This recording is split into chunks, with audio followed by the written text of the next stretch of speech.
OK. Alors, écoutez, d'abord, je veux vous dire un beau bonjour, ou plutôt bonsoir à tout le monde en ce beau 18 mai 2023. Alors, je tiens à féliciter chacune d'entre vous et vous remercier pour vos commandes en avril. Ça a fait une belle différence et ça aide toujours pour nos objectifs de la famille. Et je veux dire aussi un merci spécial à vos directrices qui participent là pour qu'on puisse vous offrir des belles activités virtuelles qui permettent là, à tout le monde, peu importe où on est, là, d'en bénéficier. Et ce soir, écoutez, c'est vraiment, je trouve ça super excitant, notre sujet de ce soir. Alors, on a une spécialiste, hein, une professionnelle. Puis là, je viens de réaliser, excuse-moi, Elisabeth, j'ai oublié ta feuille de description. Alors, toutes mes excuses.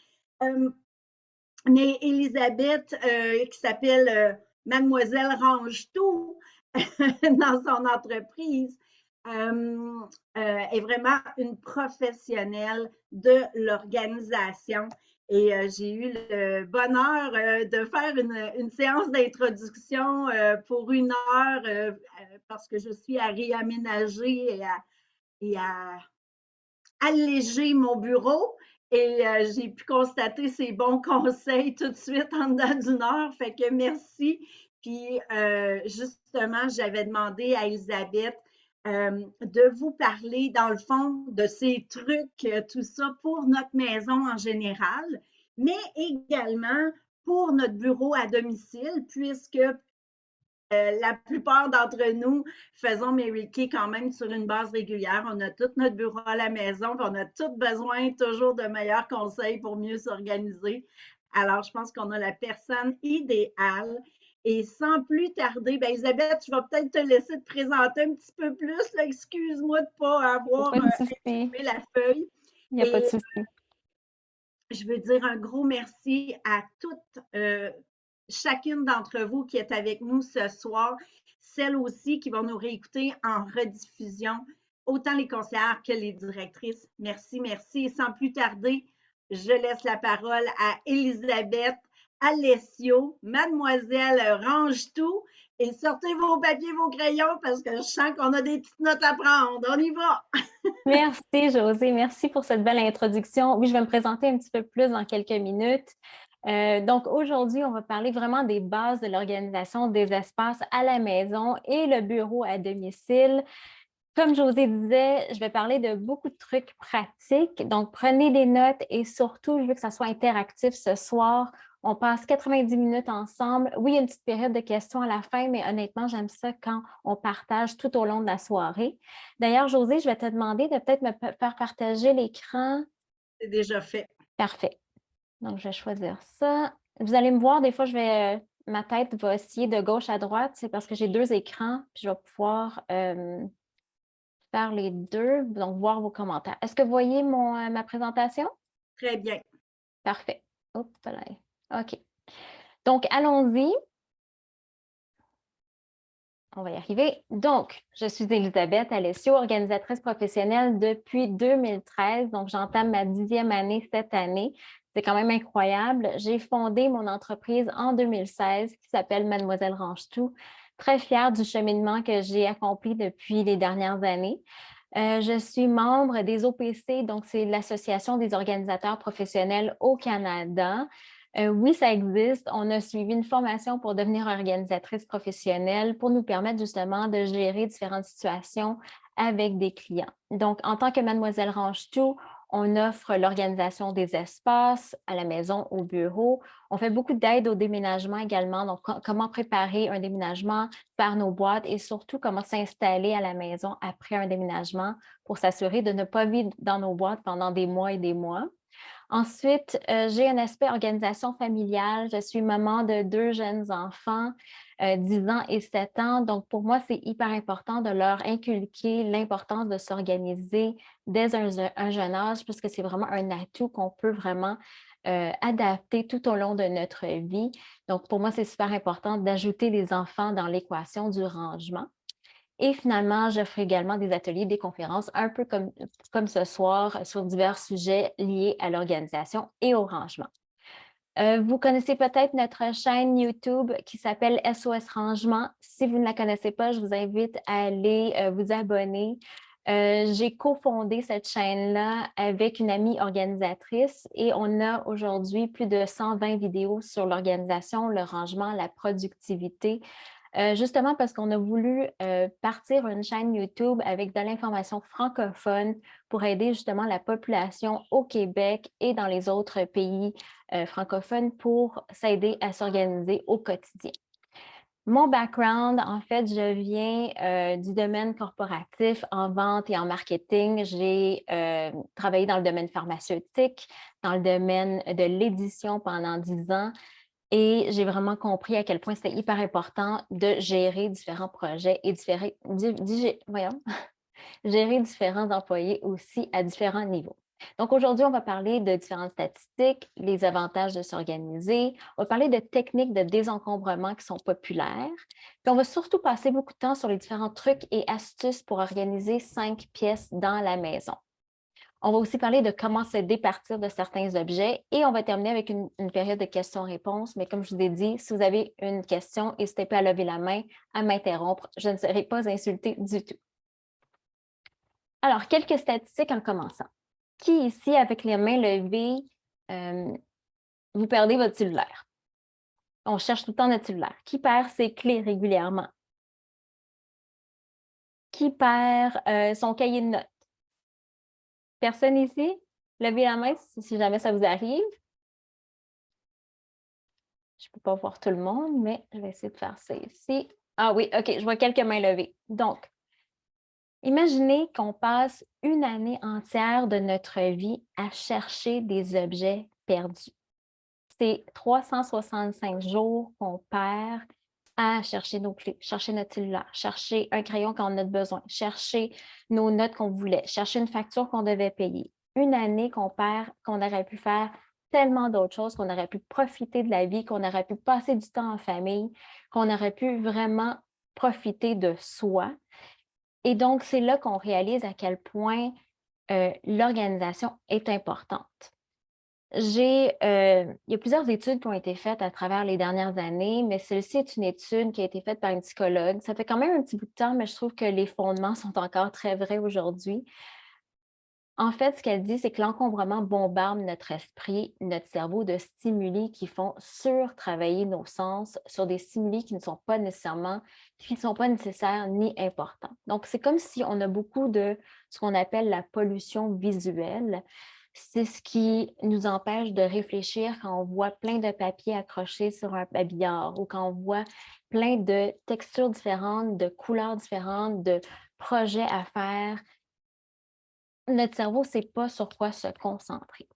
Et l'encombrement nous fait perdre notre focus et envoie des messages à notre cerveau que le travail n'est jamais fini. Donc, justement, en voyant tout plein d'affaires, la vaisselle qui traîne, des documents qu'on n'a pas finis, les dossiers des enfants qu'il va falloir signer pour qu'ils les amènent à l'école, tout ça fait partie de cet encombrement, ces stimuli qui ne sont pas nécessaires pour notre cerveau. Donc, il y a vraiment une corrélation entre l'encombrement et l'anxiété. Sur une touche plus personnelle, dans le fond, moi, j'ai compris que j'étais une personne hyper anxieuse. Quand j'étais très petite, ma chambre était toujours en ordre. J'avais vraiment le sens de l'organisation. Je me considérais perfectionniste, mais c'est avec les années, avec le temps, que j'ai compris que oui, le perfectionnisme était une façon pour moi de contrôler mon espace et de pouvoir gérer mon espace. Donc, pour moi, être organisée, c'était ma façon de pouvoir contrôler ce que je pouvais contrôler, qui était ma chambre à ce temps-là. Donc, ça m'a vraiment permis de réaliser à quel point l'organisation permettait d'apaiser un peu cette anxiété-là. Puis aujourd'hui, je le remarque énormément chez beaucoup de mes clients. Donc, c'est vraiment quelque chose qui fait partie du quotidien et qui peut nous affecter au quotidien. Alors, pourquoi s'organiser? Évidemment, on veut sauver du temps, on veut sauver de l'argent. On va sauver du temps parce qu'on va retrouver ces objets rapidement, facilement, parce qu'on sait exactement où les retrouver. On va arrêter d'acheter en double et en triple. L'exemple du garde-manger où on perd les aliments dans le fond du placard, donc on achète juste parce que c'est plus facile d'acheter encore que d'aller fouiller dans ce qu'on a. Euh, Avoir un poids de moins sur ses épaules, donc ça nous permet vraiment d'avoir cette tranquillité d'esprit, de réduire notre charge mentale et d'avoir du temps pour ce qui compte vraiment. Donc l'organisation au quotidien nous permet d'avoir un meilleur équilibre de soi. Si je vais trop vite, vous me le dites également, d'accord? Alors, là, je vais passer un peu de temps sur les différentes techniques de désencombrement et il y en a probablement certaines que vous avez déjà entendu parler. La première, c'est celle que j'utilise le plus et c'est la méthode SPACE. Donc, ça, c'est un acronyme qui a été créé par Julie Morgenstern, qui est une Américaine. J'ai mis ces livres ici. Ce sont des vieux livres qui datent depuis un bout, mais ce que j'aime de ces livres-là, c'est qu'ils sont écrits non seulement pour des organisatrices, mais aussi pour monsieur, madame, tout le monde qui a ce désir de retrouver son espace, de reprendre le contrôle de son espace. Donc, c'est vraiment des techniques simples, faciles à intégrer. Et dont une de ces méthodes, c'est la méthode SPACE, qui est un acronyme pour Sort, Purge, Assign a Home, Containerize and Equalize. Donc, si je traduis, sort veut dire trier, catégoriser. Donc, on va prendre l'exemple de un placard de vêtements. Donc, votre garde-robe, la première chose à faire pour organiser un espace, c'est de tout sortir et de trier et catégoriser. Donc, vous allez mettre des articles semblables ensemble. Donc, on va mettre les pantalons ensemble, on va mettre les t-shirts ensemble, les chandails ensemble, les jupes ensemble, ainsi de suite. Ça vous permet de comprendre l'ampleur de chacune de ces catégories-là, puis d'avoir un aspect visuel de « Oh mon Dieu, j'ai 26 paires de jeans, tout empilées sur mon lit ». C'est important de faire un tri dans chacune de ces catégories-là. Ça nous permet de voir ce qu'on a et de pouvoir faire un tri un petit peu plus facilement. Ce qui nous amène à la deuxième étape qui est d'éliminer. Donc, on veut vraiment éliminer tout ce qui est troué, ne fait pas, qui n'est plus de notre style. Donc, on essaie d'éliminer dans chacune de ces catégories-là. La troisième étape de sa méthode, c'est d'assigner une place à chaque chose. Donc, par exemple, vous avez déterminé que des 26 paires de jeans, il y en a peut-être 5 que vous allez garder. Mais considérant qu'il y en a juste 5, maintenant, c'est de dire, OK, bien, les 5 paires de jeans vont plutôt aller dans un tiroir ou vont peut-être aller sur la partie gauche de cette tablette. C'est vraiment d'y assigner une place. Ça fonctionne super bien pour notre cerveau parce que notre cerveau va enregistrer non seulement la quantité d'objets, mais va y associer l'espace qu'on lui permet d'avoir dans notre environnement. La quatrième étape, c'est vraiment de contenir et de trouver le bon système. Donc, contenir veut dire mettre en contenant, mettre en bac, en panier, pour que physiquement, on y assigne un espace dédié. Donc, ça peut être un panier sur une tablette. Donc, c'est vraiment la façon de contenir et de dire, bien, quand je dépasse cet aspect physique-là de ce contenant-là, mais peut-être que je devrais faire un tri supplémentaire. Donc, ça envoie un signal au cerveau qu'on a un espace physique à respecter. Et la dernière étape de sa méthode, c'est d'étiqueter et de maintenir. L'étiquetage, souvent, on se dit, ben j'ai fait le travail, là, je sais exactement où vont mes jeans, je sais exactement où vont mes t-shirts. Oui, mais peut-être que non.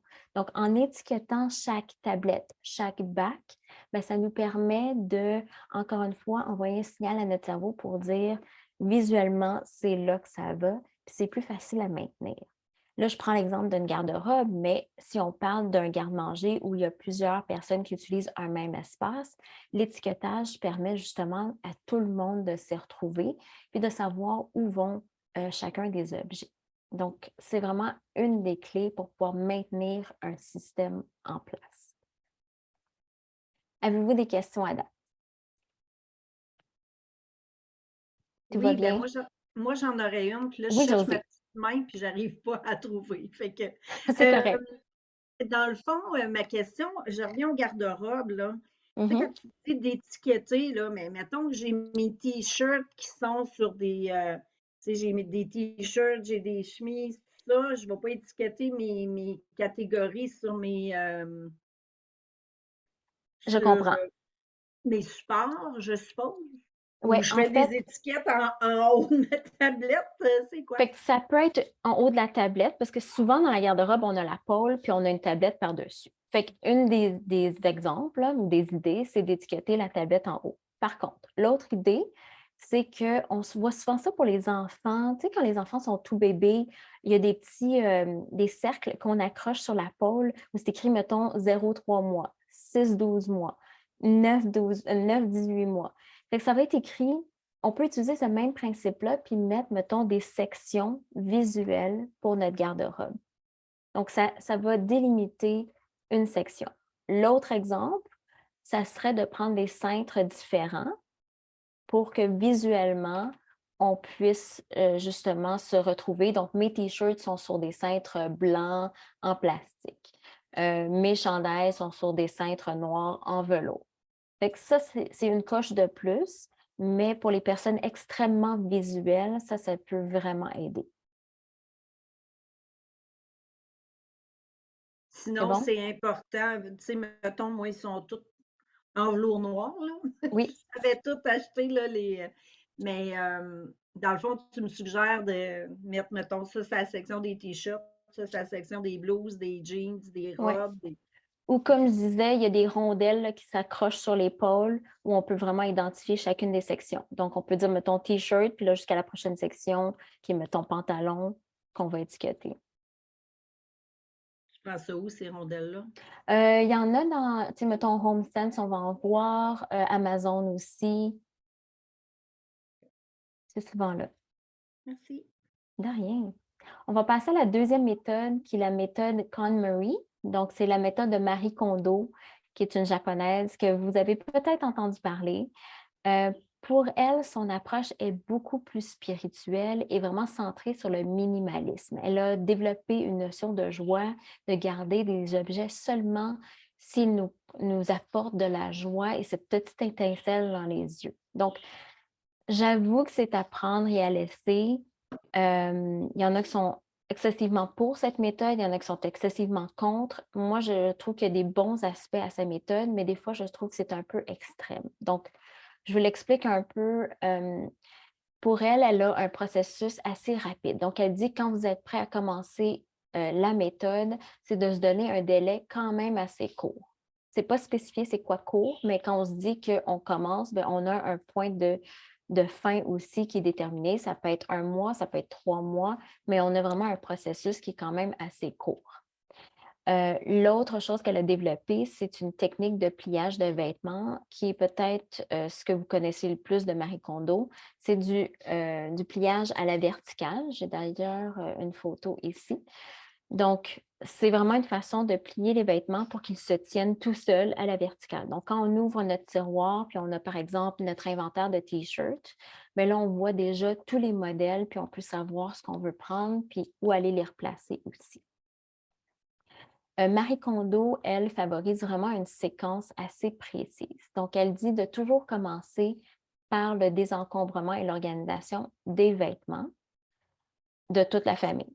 Ensuite, de passer aux livres qui se trouvent dans toute la maison. Ensuite, gérer les papiers, que ce soit bureau, familial, autre, de gérer tous les papiers ensemble. Ensuite, la quatrième, elle dit de traiter ce qu'elle appelle le komono. Donc, ça, c'est tous les petits articles comme les trucs de cuisine, les jouets, les électroniques, DVD, CD, les objets décoratifs. Tout ça qui regroupe pas mal de choses qu'on a à la maison, c'est de traiter en quatrième et finalement de terminer le processus avec tout ce qui est émotif, sentimental, qui demande beaucoup plus de réflexion et qui demande cet appel aux notions de la joie beaucoup plus prononcé. Donc, c'est vraiment une séquence assez précise. La troisième méthode, c'est le Mint Game, qui a été développé par les minimalistes, qui est Ryan et Joshua, dont vous avez la photo. et sont américains aussi. Et eux ont une approche beaucoup plus amusante. Ils voient plus comme un défi de désencombrement. Je ne sais pas si certaines d'entre vous connaissaient ces deux hommes-là, mais eux étaient des hommes d'affaires très, dans le fond, qui faisaient énormément d'argent, qui avaient le grand luxe, qui habitaient dans d'énormes maisons, qui avaient plusieurs autos et ils ont vraiment compris du jour au lendemain qu'ils étaient malheureux et que ces objets apportaient absolument rien à leur vie. Donc, ils ont vraiment chamboulé un peu leur quotidien, ont décidé de tout laisser, de tout lâcher prise et de vraiment se centrer sur le minimalisme. Une des techniques qu'ils ont développées, c'est le Min's Game, qui est de se départir d'un objet le jour 1, 2 objets le jour 2, 3 objets le jour 3 et de faire le même exercice pendant 1 mois. Et à la fin d'un mois, on élimine à peu près 460 items. Et je vous dirais, pour l'avoir déjà fait, que c'est beaucoup plus que 460. Parce que quand on commence le processus, puis on le voit vraiment comme un défi, comme un jeu, bien, un objet, c'est facile. 2 objets aussi, puis à la longue, là, ça se multiplie, puis c'est vraiment une belle façon de voir le désencombrement comme un beau défi. Une autre chose qu'ils ont développée, c'est une des techniques qu'eux-mêmes ont utilisées, c'est qu'ils ont décidé de tout mettre le contenu de leur maison dans des boîtes, comme s'ils déménageaient. Donc, littéralement, tout est mis en boîte, tout est étiqueté, tout est indiqué, qu'est-ce qui se trouve dans chacune des boîtes. Et pendant 1 an, ils se sont mis au défi d'ouvrir les boîtes seulement s'ils avaient besoin d'un objet dedans. Donc, jour 1, on commence à ouvrir beaucoup de boîtes, mais jour 34, peut-être, on ouvre beaucoup moins. C'est là qu'ils réalisent qu'à la fin de l'année, bien, il y a beaucoup d'articles qu'ils n'ont pas utilisés et finalement, ils se sont départis de tous ces objets-là. Donc, c'est vraiment intéressant comme approche. C'est un peu extrême, mais ça a vraiment fonctionné pour eux. Donc, voilà. Donc, ça, c'était les 3 méthodes. Est-ce que vous avez d'autres questions? Non? Tout va bien? Le rythme est bon aussi? OK, super. La question que j'ai souvent, c'est bien beau tout ça, il existe plein de méthodes, il y a différentes façons de procéder, mais par où je commence? Qu'est-ce que je devrais faire? Donc, ce que je vous suggère, c'est de toujours établir une liste de priorités. Faites le tour de votre maison, puis listez ce que vous aimeriez désencombrer, organiser, optimiser, de vous faire cette liste-là et de déterminer c'est quoi vos priorités. Mais l'important, c'est de commencer petit. Donc, commencer petit, ça veut dire prenez un tiroir de votre cuisine, un tiroir de votre bureau, puis donnez-vous 15 minutes, 20 minutes, 30 minutes pour dire je vais passer à travers ce tiroir-là uniquement. Et après que le tiroir est terminé, félicitez-vous du progrès que vous avez fait. Parce que c'est petit pas par petit pas qu'on va pouvoir arriver à faire un gros projet.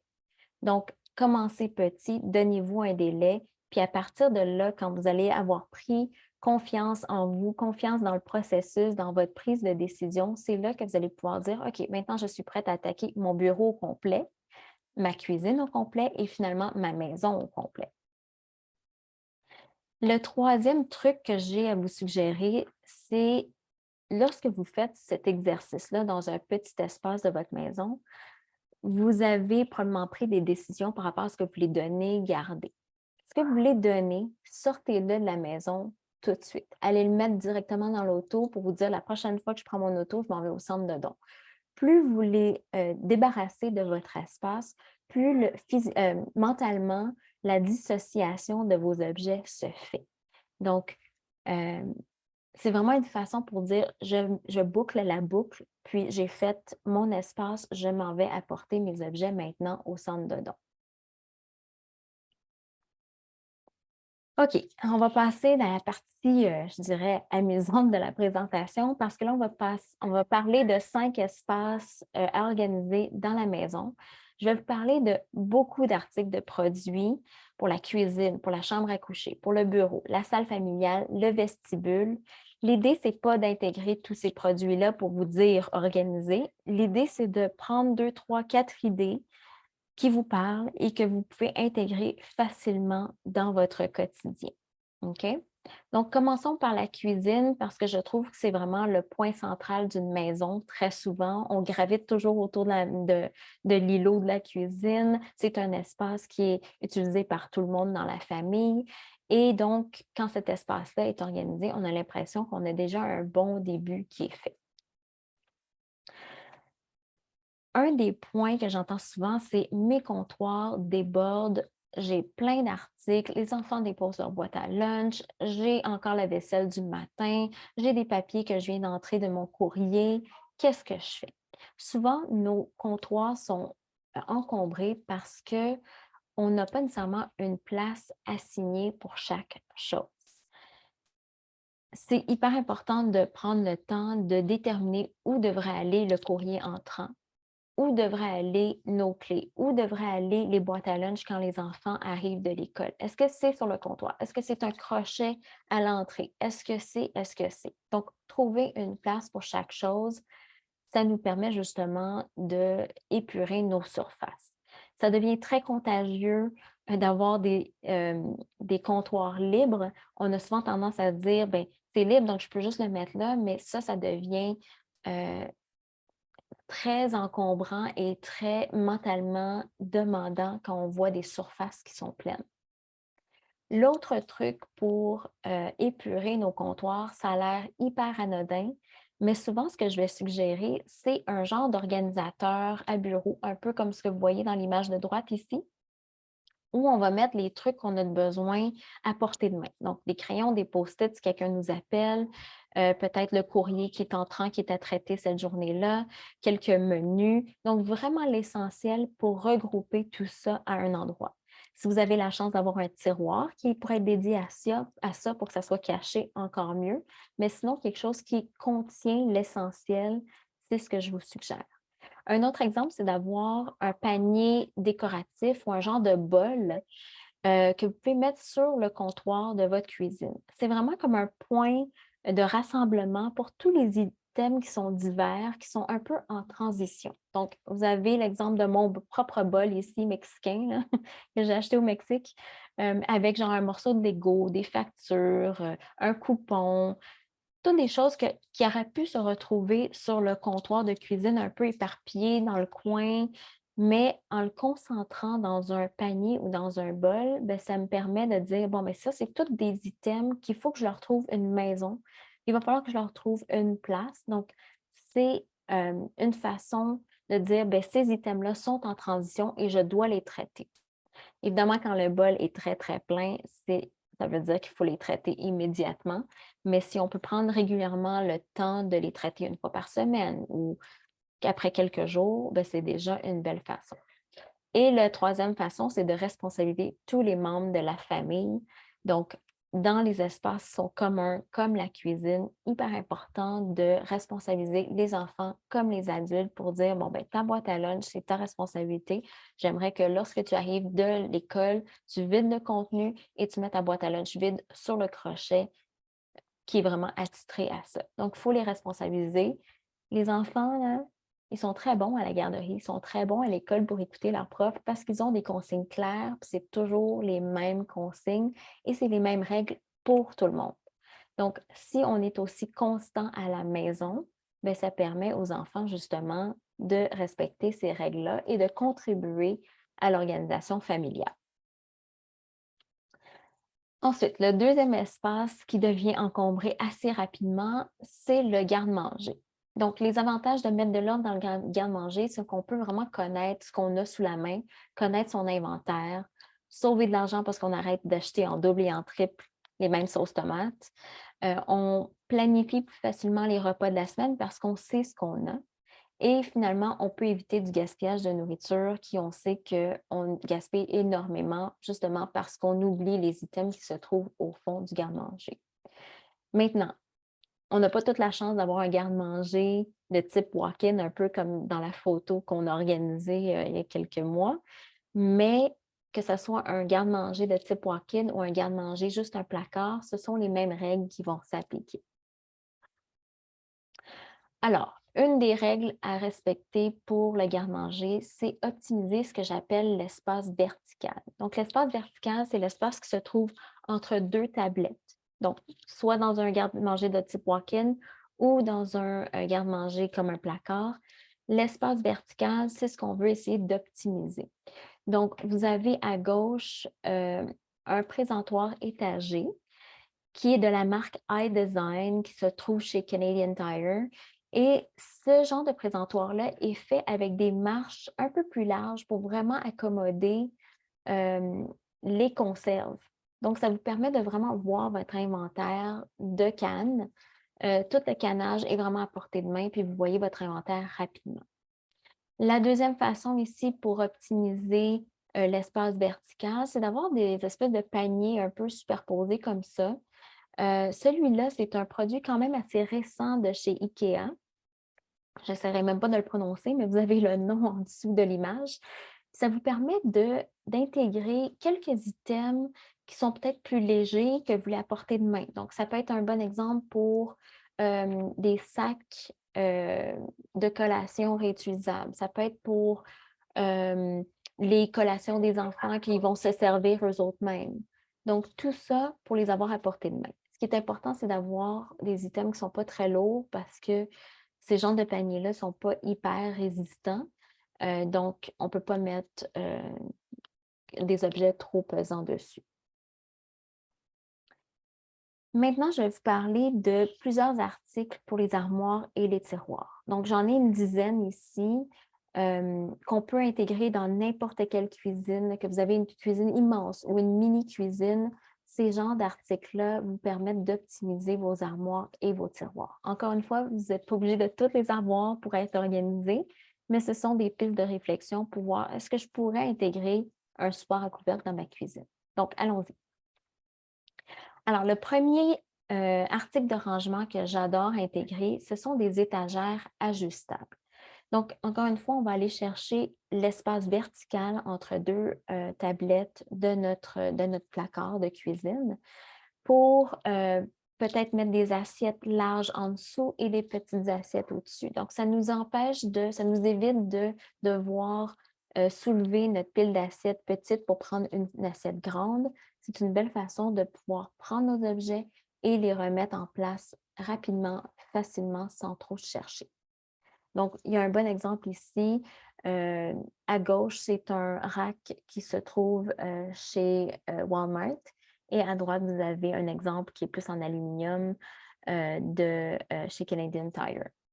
Donc, il y en a tout plein aussi sur Amazon également. Ce que j'aime, c'est qu'ils peuvent vraiment s'extensionner. Donc, comme ils sont ajustables, ils s'ajustent selon la largeur de votre tablette. Donc, vous allez vraiment doubler la surface que vous pouvez mettre vos objets. Le deuxième item, c'est le support à couvercle. Les chaudrons, les poêlons, souvent, on va les empiler. Les couvercles vont traîner un peu partout dans le tiroir. Alors que si on a un support à couvercle, comme celui de gauche et du milieu qui s'accroche à la porte, c'est une belle façon de libérer les chaudrons qui peuvent être empilés ou non. Puis, on peut prendre les couvercles assez facilement. Le bémol de ce genre de système-là, c'est que ça fonctionne bien quand vous n'avez pas énormément de chaudrons ou de poêles. Comme par exemple, celui du milieu, c'est celui que j'ai et je peux juste mettre 4 couvercles. Donc, c'est vraiment, si votre inventaire est assez réduit, c'est un bon exemple. Sinon, vous avez l'option de droite, qui est plus un rack qu'on va pouvoir déposer sur une tablette dans une armoire où vous pouvez, dans le fond, corder vos chaudrons. Le troisième article, ce sont les racks à épices. Là, il y en a vraiment une panoplie, toutes les sortes, en bambou, extensibles, pour tiroirs, pour tablettes. Ça dépend vraiment où sont situées vos épices et comment vous aimez les voir. Si vous aimez les avoir plus à la hauteur des yeux, bien peut-être que le présentoir étagé qui est à droite est l'option qu'il vous faut. Si vous les avez plutôt dans un tiroir, l'option du milieu est peut-être celle qui est à préférer. Donc, c'est vraiment posez-vous la question, quel type de rack à épices ai-je besoin? Est-ce que cette grandeur de pot-là me suffit? Est-ce que j'aime bien saupoudrer ou je voudrais avoir une embouchure plus large? Toutes des choses à considérer quand vous choisissez un rack à épices et des pots à épices aussi.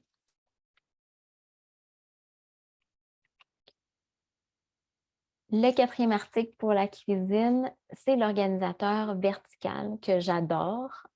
C'est un système que j'utilise pratiquement dans toutes les cuisines et c'est une façon de pouvoir mettre à la verticale vos planches à découper, vos plaques à biscuits, également les poêles que je mets également à la verticale comme ça.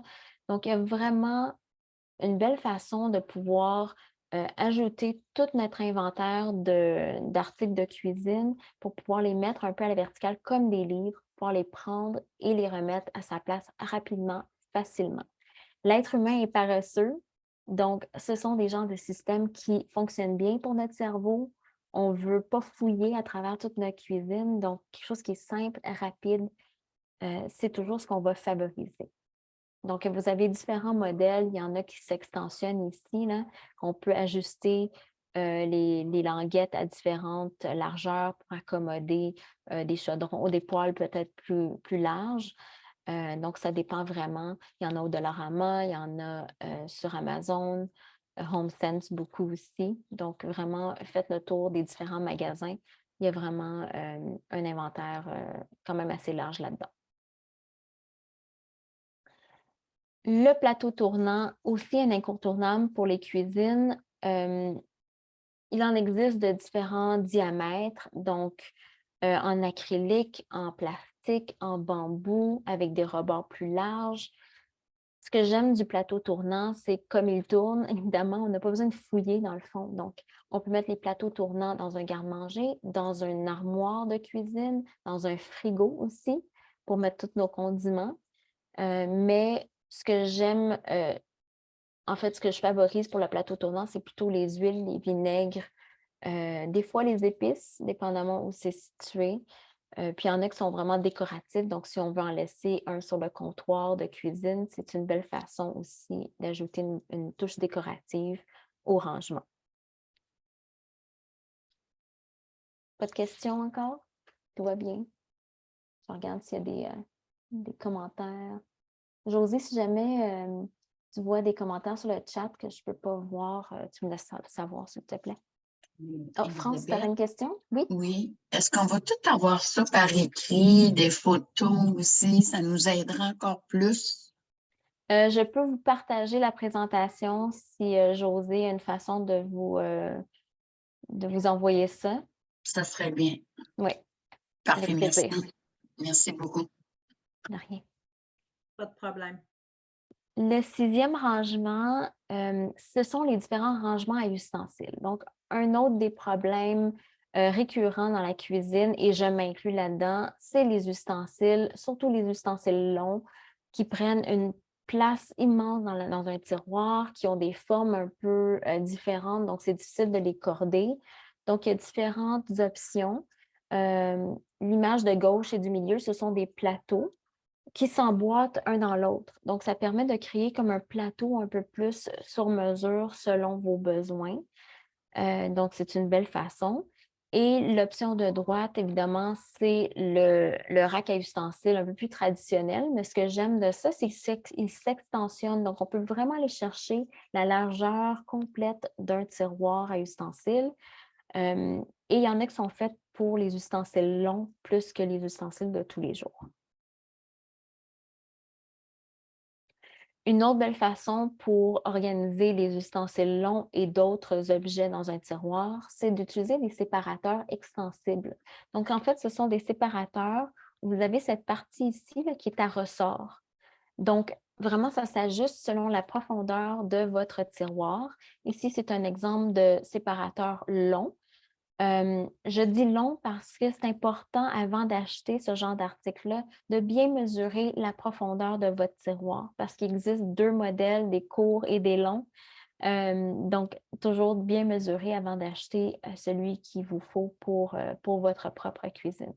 L'idée des séparateurs, c'est de créer justement des sections dans notre tiroir pour qu'on puisse segmenter ou séparer nos articles de cuisine d'une façon différente. Donc, vous pourriez avoir une section pour tous les articles en bois, tous les articles en métal, tous les articles de barbecue, par exemple. Donc, c'est vraiment, c'est pour créer des sections pour que visuellement, on puisse se retrouver plus facilement.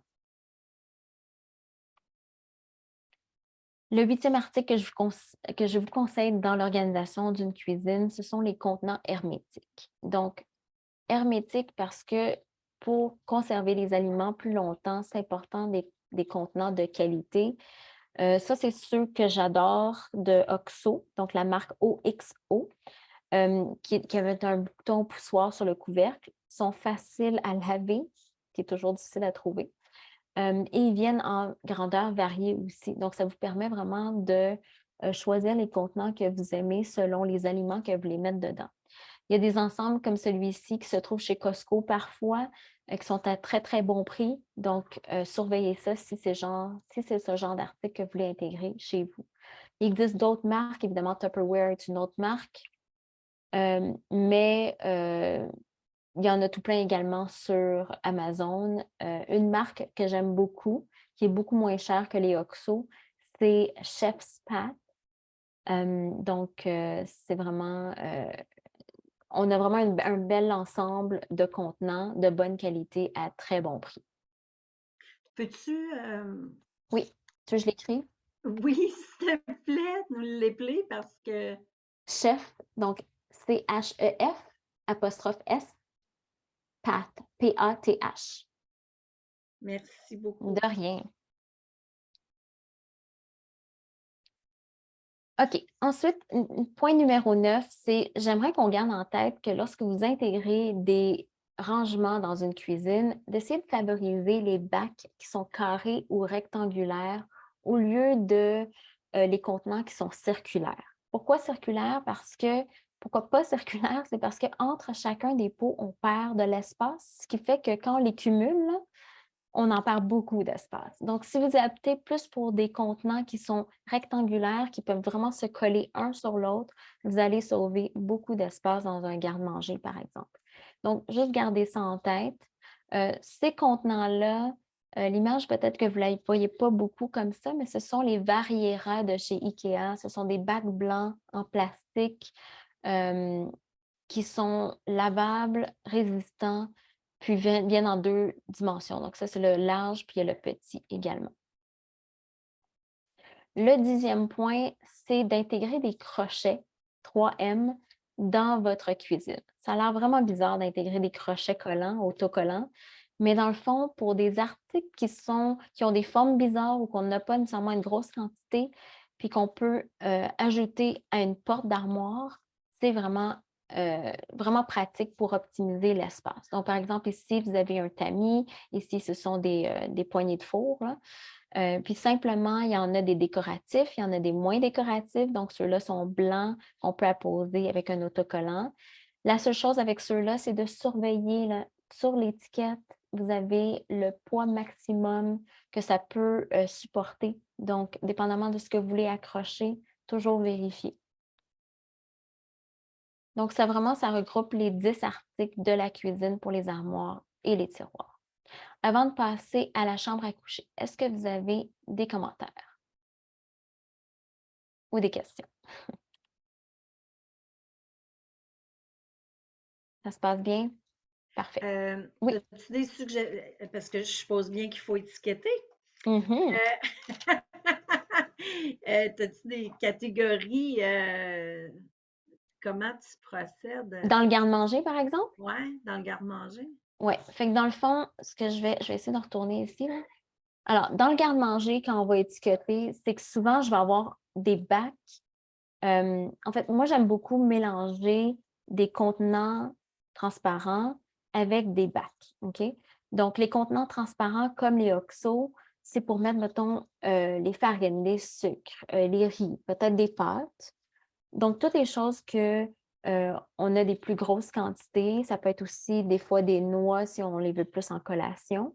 Mais ce que je regroupe dans les bacs, ce sont les différentes catégories d'aliments. Donc, souvent, je vais mettre, mettons, collation sucrée ensemble, collation salée ensemble, Ça pourrait être les pâtes, les riz. Donc, vraiment d'essayer de voir dans le garde-manger quelles sont les différentes catégories d'aliments que vous avez et d'étiqueter justement les bacs qui sont dédiés à ce genre d'aliments-là. Encore une fois, le contenant sert un peu de barème ou de barrière physique de la quantité d'aliments qui serait convenable pour nos besoins, pour notre famille, pour dire, bon, quand ça dépasse ce contenant-là, j'en ai peut-être un peu trop. Est-ce que ça répond à ta question, Josée? Oui, merci. De rien. Julie, tu as une question?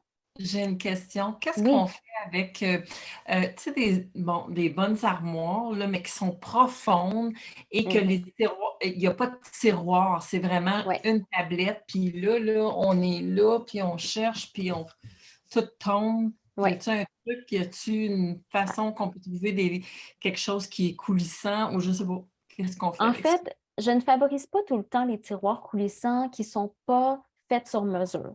Si vous avez la chance d'en faire sur mesure, c'est peut-être mieux. Mais si vous n'avez pas l'option, le budget n'est pas là, ce que je fais, c'est que j'intègre des étagères extensibles, comme la photo que j'ai à l'écran, pour justement créer comme un deuxième étage dans le fond de l'armoire. Donc, les cuisines modernes ont beaucoup des gros placards avec des tablettes très, très profondes. Donc, au début, vous allez avoir un bac ou des contenants hermétiques. Puis, dans le fond, vous allez pouvoir mettre cette étagère-là pour créer comme un deuxième niveau que vous allez pouvoir voir ce qui se trouve dans le fond. Ça ne veut pas dire que vous avez nécessairement quelque chose en dessous de la tablette, mais au moins en ayant quelque chose, un bac ou vos aliments par-dessus la tablette, vous allez pouvoir voir en deux niveaux ce qui se trouve sur la même tablette. Est-ce que je m'explique bien? OK, oui, je comprends. Absolument. Parfait, merci. De rien. Est-ce qu'il y a d'autres questions? Non? OK, on va continuer. Alors, on va attaquer la chambre à coucher. Alors, dans la chambre à coucher, la garde-robe, surtout, on va penser à comment est-ce qu'on peut intégrer différents niveaux dans notre garde-robe. Souvent, les garde-robes typiques vont avoir une simple pôle et une tablette par-dessus. Donc, comment est-ce qu'on peut optimiser ça si on n'a pas nécessairement la chance de faire un garde-robe sur mesure? Donc, une des solutions que j'ai à vous proposer, c'est justement cette demi-pôle qui est extensible, qui simplement s'accroche sur votre pôle existante. Et je dis qu'elle est extensible parce qu'elle peut s'adapter à la largeur de votre garde-robe. Donc, vous avez essentiellement doublé l'espace ou une partie de l'espace pour accrocher vos vêtements. Donc, par exemple, ici, c'est la garde-robe de ma fille. J'ai fait ça il y a quelques années. Là, elle n'est plus aussi petite maintenant. Mais tout simplement, on avait accroché cette pôle-là pour accommoder certains de ses vêtements et j'ai ajouté un rangement en cube ici pour les petits articles qu'elle avait pour pouvoir se retrouver. Donc, essentiellement, en une fraction de seconde, on peut doubler la surface pour accrocher des vêtements. Ça fonctionne bien pour les enfants. Comme je disais, c'est extensible en largeur, mais aussi en hauteur.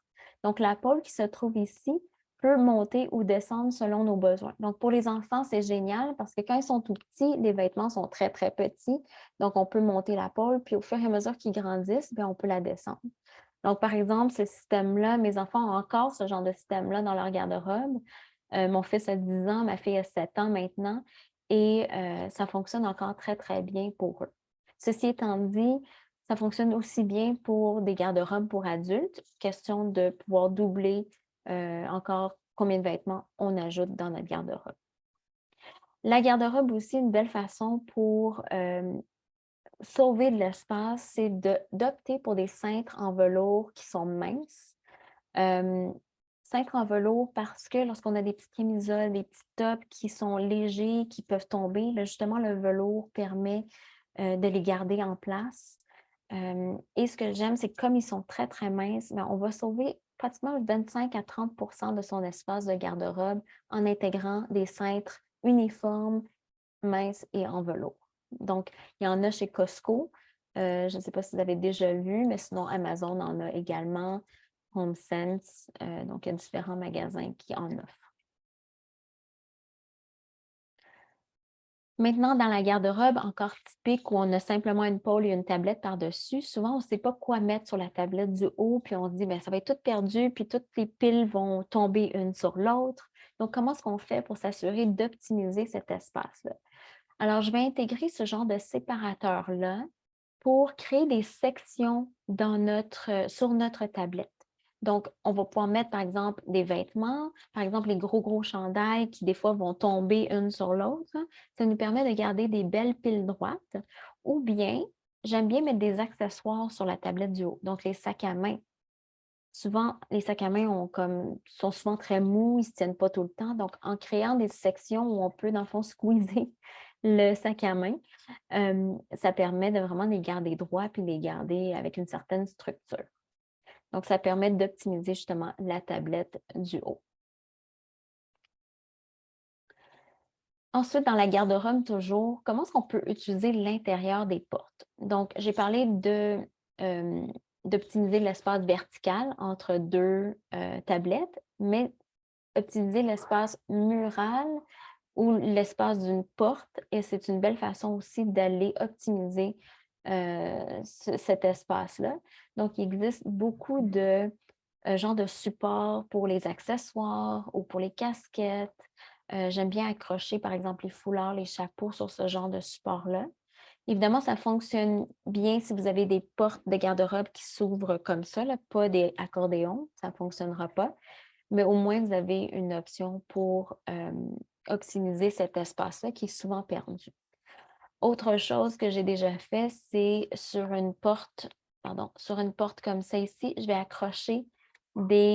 apposer des crochets 3M, comme on a vu pour la cuisine, puis je vais pouvoir mettre des colliers ou des petits accessoires qui sont légers pour créer un peu notre inventaire de bijoux sur le dos d'une porte. Ensuite, on va passer au tiroir de la chambre à coucher. Encore une fois, le mot-clé, c'est de créer des sections dans notre tiroir pour éviter que les vêtements s'entremêlent. Donc, l'exemple de gauche, c'est un produit de chez IKEA, le SCUB, S-K-U-B-B. Puis, ça vient en paquet de 6 avec des formats différents pour justement créer des sections dans notre tiroir pour pouvoir mettre des petits articles. Ça peut être des sous-vêtements, ça peut être des bas, ça peut être les brassières. Tout ça pour segmenter notre tiroir. L'option de droite, c'est un peu le même principe, mais ils vont déjà être séparés, comme pré-séparés en catégories. Ce que j'aime, c'est que les séparations sont vraiment très claires, puis on peut vraiment y insérer un article ou deux par case. Le bémol de ça, c'est que ça fonctionne super bien quand notre inventaire est assez limité, mais si on a plus que 6 brassières, ça va un peu mal. Fait qu'il faut juste tenir compte de ça. Ou si on veut avoir 2 tiroirs pour ce genre de système-là, il faut juste garder ça en tête quand on choisit l'article qui nous convient le plus. L'autre aspect problématique dans la chambre, c'est la gestion des chaussures. Hein? Qui n'a pas 56 paires de chaussures? Puis qu'est-ce qu'on peut faire avec ça? Comment est-ce qu'on gère les chaussures de différentes saisons? Donc, voici quelques options. L'option de gauche, c'est un produit chez IKEA qui nous permet de mettre, dans le fond, d'exposer, comme c'était indiqué ici, là, les chaussures, puis aller sauver de l'espace. Donc, quand on met 2 chaussures côte à côte, évidemment, ça prend plus d'espace qu'une par-dessus l'autre. Donc, ça nous permet d'optimiser l'espace qu'on a.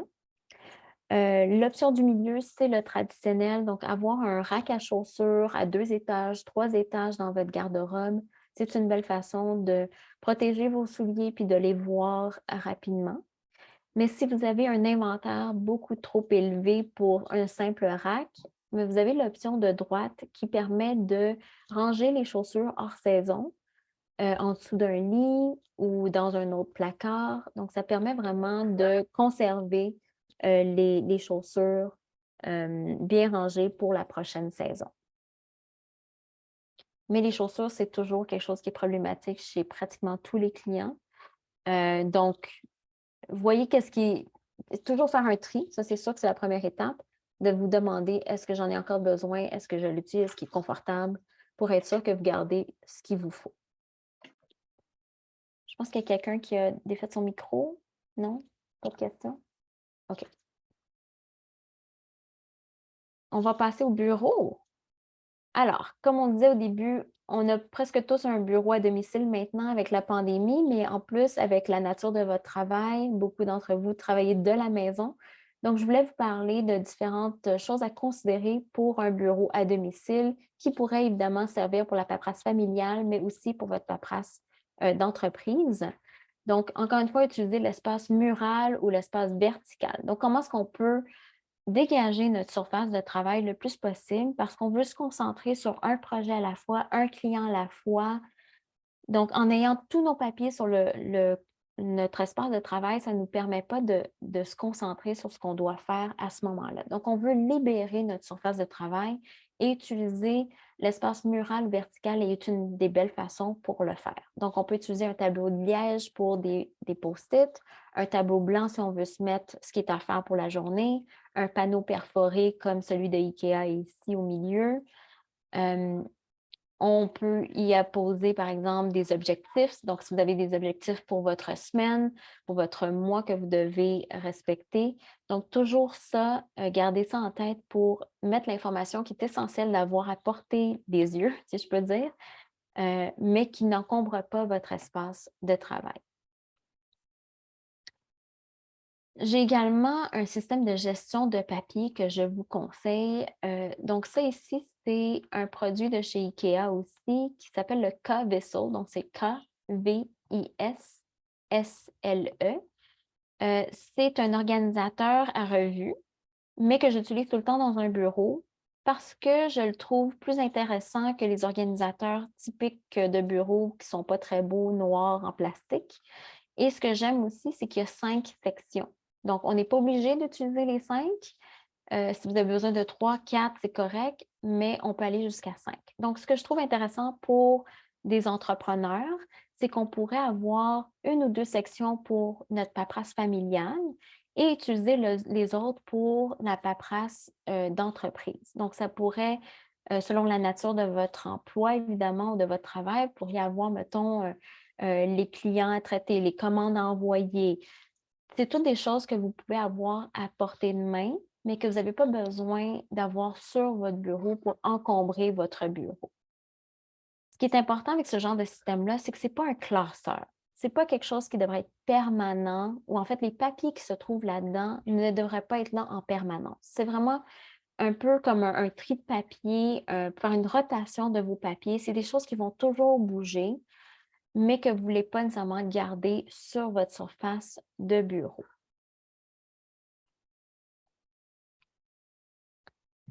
Ensuite, dans votre classeur. Alors, vous n'êtes pas obligé d'avoir un classeur, mais si vous en avez un, puis ça vous aide dans votre travail et aussi dans votre paperasse familiale, j'ai listé, dans le fond, les catégories de papier que je vous suggère pour garder tout ça en ordre. Donc, vous avez le premier qui est les documents importants. Ça, ce sont les documents qu'on garde à vie. Et souvent, ces documents-là ne se trouvent pas nécessairement dans le classeur traditionnel, mais je vous suggère plutôt de les garder dans un coffret de sûreté. Puis ces documents-là sont, par exemple, les certificats de naissance, les certificats de décès, votre testament, certificat de mariage, divorce, les documents qu'on doit vraiment garder à vie, les passeports. C'est des documents que vous voulez protéger contre le feu, contre l'eau, si jamais il y a un malheur qui se produit. Vous voulez vraiment les protéger. C'est les documents qui sont importants de garder avec vous en tout temps. Ensuite, un autre exemple de catégorie de papier, c'est l'immobilier. Donc, tout ce qui a trait à la maison, si vous avez un chalet, si vous des hypothèques, tout ça, là, tout ce qui a rapport à l'immobilier devrait être dans une section de votre classeur. Ensuite, véhicule, que ce soit auto, moto, bateau, peu importe. Les impôts, c'est un incontournable. On doit garder nos impôts pendant 6 ans, plus l'année en cours. Et en tant qu'entrepreneur, certains comptables vont vous dire de les garder 10 ans, mais selon Revenu Québec, c'est 6 ans plus l'année en cours. L'autre catégorie de papier que je vous suggère, ce sont les finances. Donc, tout ce qui a rapport à vos placements, ce qui a rapport à votre assurance, assurance vie, assurance auto, assurance habitation peut se retrouver dans les finances également. Emploi, donc par rapport à Mary Kay, donc tout ce qui a rapport avec vos activités Mary Kay pourrait se retrouver dans cette section emploi ou entrepreneuriat, comme vous voulez la nommer.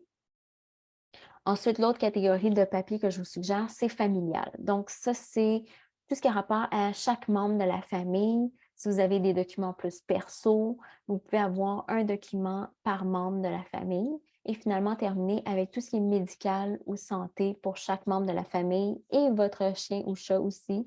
Si jamais vous avez des animaux de compagnie, souvent, ils ont autant de traitements que les adultes. Donc, avoir leur dossier médical séparé, ça peut vraiment aider.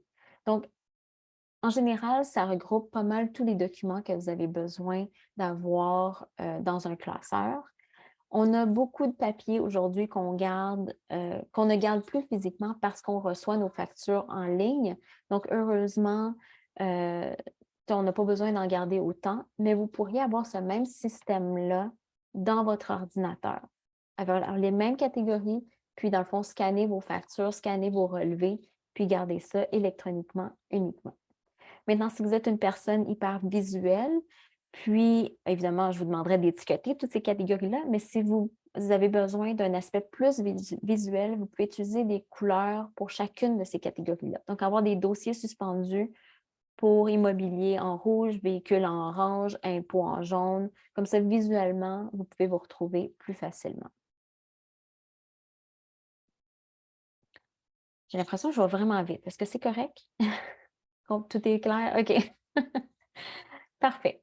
Ensuite, les fils, les câbles dans un bureau, personnellement, je pense que c'est la chose que je déteste le plus. J'ai l'impression que ça se multiplie. Je ne sais pas comment, mais on a toujours un fil par appareil, puis là, il n'y a rien qui est compatible avec rien. Donc, on se retrouve avec plein de fils et plein de câbles. Et essentiellement, dans notre bureau, c'est souvent là qu'on va les garder. Sous notre bureau, c'est souvent pêle-mêle. Donc, qu'est-ce qu'on peut faire pour maîtriser nos fils et nos câbles? Évidemment, il y a des genres de velcro comme ça qu'on peut permettre de vraiment regrouper nos fils. Ça nous permet de, évidemment, contrôler le fouillis qui se trouve en dessous de notre bureau. Donc, ça, c'est un. Mais le plus important, quand vous voulez maîtriser vos fils, c'est souvent de les étiqueter. Donc, vous pourriez avoir des étiquettes. Là. Moi, j'ai une machine Brother P-Touch. Mais si vous n'en avez pas une option, le fun que je trouve, c'est d'utiliser les attaches à pain comme ça, puis de pouvoir libeller, dans le fond, chacun des fils avec, dans le fond, c'est quoi son utilité. Comme ça, si, mettons, vous devez débrancher un fil ou débrancher votre ordinateur, le déplacer ou quoi que ce soit, bien, tout est identifié déjà. C'est vraiment une façon écologique, disons, de récupérer ces attaches à pain qui aussi se multiplient. Des questions sur le bureau? Non, tout va bien? Parfait. Puis, on va pouvoir pousser les discussions un peu plus tard là, si vous avez des questions par rapport au bureau, par rapport à d'autres pièces. C'est vraiment un survol, hein, donc on pourrait en parler plus longuement si vous avez besoin. Alors, on va passer maintenant à la salle familiale. Donc, pour moi, la salle familiale regroupe souvent plusieurs activités. C'est souvent une plus grande pièce et c'est là que c'est important de se poser la question. Qu'est-ce qu'on veut faire comme activité dans notre salle familiale? Est-ce qu'on veut segmenter en différentes zones? Est-ce qu'on a un espace TV, salon, un espace jeu pour les enfants, un espace bureau peut-être dans le salon, un espace lecture, un espace détente, un espace peut-être sport? C'est important de réfléchir à c'est quoi les différentes zones qu'on a besoin dans notre salle familiale parce que ça va dicter dans le fond quel type de rangement qu'on aurait besoin et si on a besoin que les choses soient à vue ou non. Donc, juste réfléchir à ça. Une belle façon d'utiliser du rangement différemment, c'est d'utiliser un rangement modulaire ou ce qu'on appelle à cube. Il y a différentes utilités ici. Donc, on peut l'utiliser comme un peu une bibliothèque. On peut l'utiliser aussi pour ranger certains articles fermés. Il y a différents formats. Ça, c'est les items, le Kallax de chez IKEA. qui viennent en 4, 8, 12, 16, je pense qu'il y a 25 aussi, cubes. Donc, l'idée, c'est que chaque cube représente une certaine catégorie. Surtout quand on parle de jeux, ce que j'aime bien, c'est que chaque cube, c'est vraiment une catégorie de jouets. Comme ça, les enfants peuvent se retrouver plus facilement, puis les parents aussi pour ranger également. Donc, l'idée d'avoir ce genre de rangement modulaire-là nous permet de ranger beaucoup de choses, mais aussi c'est très polyvalent. Donc, si un jour vous en avez besoin pour les jouets des enfants, mais demain, quand les jouets, quand ils n'ont plus besoin de rangement de jouets aussi volumineux, vous pouvez le transformer en bibliothèque, puis le changer de direction, puis le déplacer. Donc, c'est ça qui est le fun de récupérer ce genre de rangement-là. Ensuite, dans la salle familiale, on veut essayer d'opter pour des meubles qui sont multifonctionnels, peut-être même avec du rangement caché. J'aime beaucoup utiliser des genres de poufs où on peut ranger des couvertures ou les toutous, quelque chose qui est encombrant, qui peut prendre beaucoup de place, mais que lorsque c'est contenu, c'est tout caché. Puis en plus, un genre de pouf comme ça qui peut servir de siège ou banc supplémentaire si jamais on en a besoin. L'idée de droite aussi, c'est une belle façon plus décorative, si on veut, de contenir certains articles. Sur la photo IKEA, ils ont mis des livres, mais souvent, on va mettre des grosses couvertures, des doudous, des choses comme ça. Des questions sur la salle familiale? Non? OK. Alors, on va... Ah oui. Vas-y, Josée. Les livres. Oui, les livres. Je sais pas s'il y a beaucoup de maniaques de livres comme moi, là. Mais là, comme c'est là, j'ai une bibliothèque pleine ici, puis j'ai comme 5 boîtes d'autres livres que je suis en train de trier. Mhm. Mais, tu sais, y a-t-il une façon de... Comment je fais pour décider? J'aime tellement mes livres, j'ai bien de la misère à m'en départir. Mais je ne sais pas si c'est une question magique qui m'aiderait à décider qu'est-ce que je vais me départir, puis peut-être comment les classer. Je ne sais pas, là, c'est... Bien, je te confirme, Josée, que tu n'es pas la seule. Pour moi, les livres, là, c'est sacré, c'est quelque chose que c'est difficile de se départir. Puis Ouais. souvent, ça fait partie de notre culture, de notre identité, de nos intérêts, nos loisirs. Donc, c'est difficile, puis tu n'es pas la seule. L'idée, toujours, encore une fois, c'est de faire un tri. Mais je vais parler un peu plus tard de pourquoi est-ce qu'on garde certains articles ou certaines catégories d'articles, puis tu vas peut-être te reconnaître là-dedans. Fait que je vais comme compléter la réponse un peu plus tard. Fait qu'il y a des questions à se poser aussi. Mais si je reviens à l'option de comment est-ce qu'on peut les classer, ça dépend vraiment. Donc, il y a des gens qui préfèrent les classer par auteur, il y en a qui préfèrent les classer par couleur, il y en a qui préfèrent les classer par catégorie. Donc, tu sais, est-ce que c'est des romans? Est-ce que c'est des livres de recettes? Donc, ça dépend vraiment. L'idée, c'est toujours de se dire, c'est quoi l'espace que j'ai à consacrer à ce genre de catégorie-là et de s'en tenir à cet espace-là. Donc, ça passe toujours par un tri, un désencombrement avant. OK? Donc, je n'ai pas 100% répondu à ta question, mais on va y revenir. Puis, c'est ça, je vais compléter la réponse tantôt. Merci. De rien. J'aurais juste une question avant de Oui, Vicky, vas-y. c'est parce que là, tantôt, j'ai essayé de réactiver mon micro pour l'espace bureau, puis OK. ça n'a comme pas marché assez vite. Dans le fond, là, c'est parce que moi, mon gros problème, c'est mon armoire avec plein de petits gogos, tu sais, de bricolage, tu sais, des agrafes, ma colle chaude, Mhm. tu sais, je sais pas comment classer ça. OK. Est-ce que tu as une garde-robe dans ton espace bureau bricot? J'ai pas de garde-robe, mais j'ai une grande armoire. OK, parfait. Donc, si tu as une armoire, je pense que la meilleure façon de contenir tous ces articles-là, c'est dans des bacs individuels, souvent avec des couvercles. Donc, comme ça, tu vas pouvoir les mettre un par-dessus l'autre. Donc, tu vas avoir tous tes trucs de bricot ensemble. Puis, si tu as besoin de sous-catégoriser, par exemple, tu mets ta colle chaude, mais si tu as, mettons, tu fais du scrapbooking, je dis n'importe quoi, tu vas pouvoir mettre tous tes petits tes papiers ensemble, tous tes articles à coller de scrapbooking ensemble.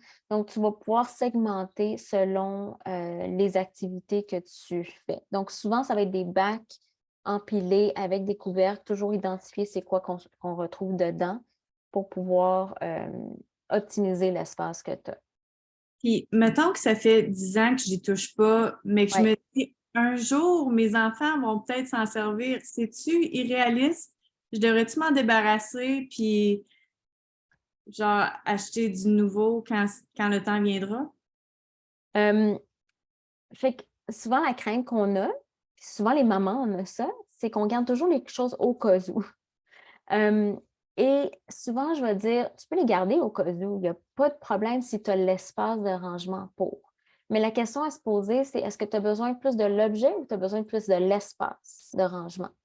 Donc, qu'est-ce qui est priorisé, l'espace ou l'objet? C'est très bon, merci. De rien. Carole, tu as une question.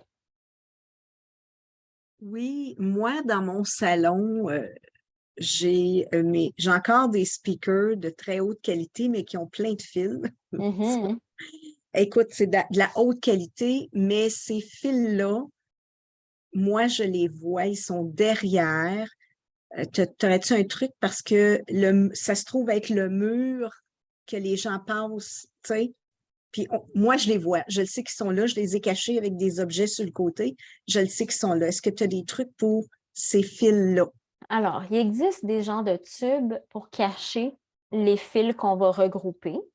OK? Mais ça reste qu'on va voir le tube. OK? Je ne sais pas si tu sais un peu de quoi je parle, là. Il y en a chez Ikea, il y en a chez Walmart, il y en a dans les quincailleries aussi. Fait que c'est vraiment comme des tubes de plastique pour justement où on va regrouper tous nos fils à l'intérieur. Fait que c'est moins pêle-mêle, mais on va quand même voir le tube. Malheureusement, c'est pas tout du Wi-Fi, c'est pas tout du sans-fil, donc on va toujours en voir. Maintenant, c'est quoi le niveau qu'on est capable d'accepter en visibilité de ces fils-là? Ça, c'est à toi de voir. Mais il n'y a pas de solution miracle, malheureusement. C'est pas mal ça. OK. Mais remarque que dans un tube, là, c'est plus facile de juste lever le tube, passer à la balayeuse aussi, là. Oui, ça absolument. OK. Parfait. Absolument. Je te remercie. De rien. Chez Ikea, t'as dit. Il y en a chez Ikea, mais ça dépend de la grandeur que tu as, parce que chez Ikea, des fois, il y a comme des boîtes chez Ikea. Il y avait un tube dans le temps, mais il faudrait regarder aussi différentes quincailleries. OK. Ouais. Parfait. Merci. De rien. OK, on va entamer le vestibule maintenant. Donc, qu'est-ce qu'on doit penser à quoi doit-on penser dans un vestibule? Souvent, je vais traiter le vestibule comme toute autre garde-robe. Donc, on veut garder l'essentiel à portée de main. On veut, dans un vestibule, toujours favoriser les articles de la saison courante. Le vestibule, c'est un endroit là, hyper passant, évidemment, que plusieurs personnes dans la famille utilisent. Donc, on ne peut pas se permettre d'avoir les 4 saisons dans un même espace. Souvent, le vestibule est très restreint aussi. Donc, favoriser seulement les articles de la saison courante. On veut travailler différents niveaux aussi. Donc, tout ce qui est comme au-dessus de la tête, c'est des choses peut-être hors saison qui vont être dans des bacs bien identifiés ou des choses qu'on utilise moins. Est-ce qu'on peut ajouter une deuxième pôle pour les vêtements? Est-ce qu'on peut ajouter des crochets sur la porte comme sur la photo pour mettre nos accessoires ou des sacs à main ou des sacs à dos? Donc, comment est-ce qu'on peut intégrer différents niveaux dans notre vestibule? Une autre façon, c'est, ça, je parle de la garde-robe, mais dans le vestibule, si vous avez un espace un peu plus grand, c'est d'ajouter des crochets à différents niveaux pour que les enfants puissent se servir eux-mêmes, pour qu'ils puissent accrocher leur manteau eux-mêmes. Donc, souvent, dans un vestibule, on va parler de 3 niveaux de crochets, ce que j'appelle le niveau enfant, donc préscolaire, où on a un certain niveau ado, où c'est un peu plus grand, puis niveau adulte. Donc, pensez à ces 3 niveaux-là. Donc, voilà.